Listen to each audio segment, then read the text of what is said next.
Mantan Ketua MK Mahfud MD sebut pencalonan Gibran sebagai Wakil Presiden RI merupakan pelanggaran yang luar biasa. Mahfud juga menyebutkan bahwa pelanggaran tersebut sudah diputuskan MK. Masuknya Gibran sebagai calon Wakil Presiden itu pelanggaran. Saya mengatakan berani karena sudah diputuskan MK bahwa itu melanggar. Mahfud menilai, ada upaya untuk menghalalkan segala cara untuk meloloskan Gibran menjadi calon wakil presiden. Tak hanya itu, Mahfud MD juga menyinggung terkait putusan MK yang memperbolehkan pencalonan Kaesang Pangarep di Pilkada 2024. Ketika Mahkamah Agung kemudian memutus Kaesang boleh nyalon itu kan norak sekali. Kan sudah jelas dalam undang-undang bahwa 30 tahun itu saat pencalonan, tiba-tiba diubah saat pelantikan. Mantan Menko Polhukam tersebut juga menilai tindakan Mahkamah Agung. Itu dari mana Mahkamah Agung itu? Karena nggak ada akal sehat yang bisa melakukan itu. Maka waktu itu saya bilang ini sudah jorok, maka sebab itu saya mual mengomentari ini karena Mahkamah Agung sudah busuk. Pengadilan Tata Usaha Negara akan mengeluarkan putusan terkait gugatan yang diajukan PDIP mengenai dugaan pelanggaran hukum oleh Komisi Pemilihan Umum dalam meloloskan Gibran Rakabuming Raka sebagai calon wakil presiden dalam Pilpres mendatang. Mahfud MD menyebutkan jika Gibran Rakabuming Raka gagal dilantik, kemungkinannya sangat kecil, meskipun tetap ada harapan. Kita berharap PT UN membatalkan, tapi kita pesimis, hampir tidak mungkin. Namun, itu merupakan bagian dari perjuangan teman-teman PDIP. Lebih lanjut Mahfud menyatakan bahwa ia sudah memprediksi hasil putusan PT UN tersebut, kepercayaan terhadap lembaga negara agak berkurang. Tapi saya bilang jalani saja, ini bagian dari perjuangan. Diketahui bahwa PT UN bakal mengumumkan putusan gugatan PDIP soal penetapan Gibran sebagai cawapres oleh Komisi Pemilihan Umum pada Kamis, tanggal 10 Oktober tahun 2024. Jika dikabulkan gugatan PDIP di PT UN, bagi ketatanegaraan ada dua pilihan.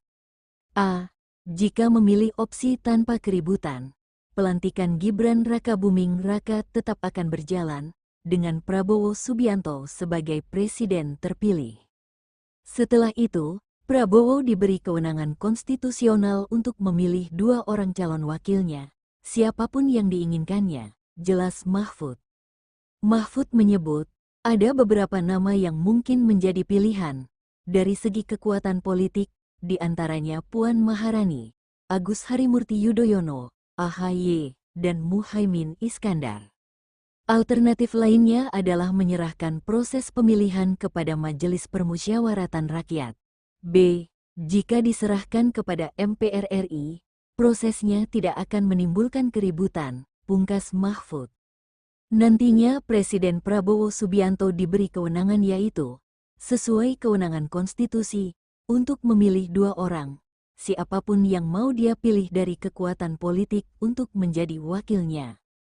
Setelah itu kata Mahfud, dua orang yang sudah dipilih oleh Prabowo itu diajukan ke MPR untuk ditentukan wapres pengganti Gibran.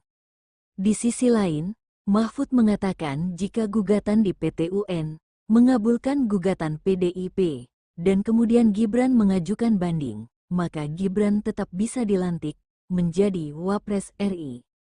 Pasalnya, putusan PT UN tidak bisa membatalkan pelantikan Gibran menjadi wapres RI, dan berujung belum berkekuatan hukum tetap atau inkrah, buntut banding dari Gibran, jika Gibran mengajukan banding.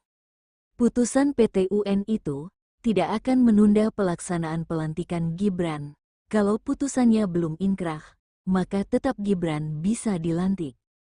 Apabila putusan inkrahnya ditetapkan setelah Gibran dilantik, maka nanti di tingkat Mahkamah Agung, baru diproses kembali, bahwa penetapan Gibran menjadi cawapres itu adalah salah. Pengamat politik Rocky Gerung memperkirakan akan terjadi krisis politik saat awal pemerintahan presiden dan wakil presiden terpilih, Prabowo Subianto dan Gibran Rakabuming. Kondisi tersebut akibat masih ada kemungkinan pengaruh dari Joko Widodo, terutama terhadap anak sulungnya Gibran. Gibran disebut akan tetap berada di bawah kendali Jokowi, imbas karena citranya telah tercoreng akibat berbagai kasus, salah satunya kepemilikan akun Kaskus Fufufafa.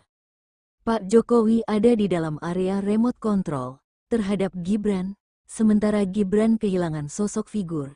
Pada akhirnya, kemampuan dia untuk tampil sebagai seseorang yang matang, mandiri karena kasus-kasus yang meliputi keluarga Jokowi, kata Rocky Gerung Rabu, tanggal 9 Oktober tahun 2024.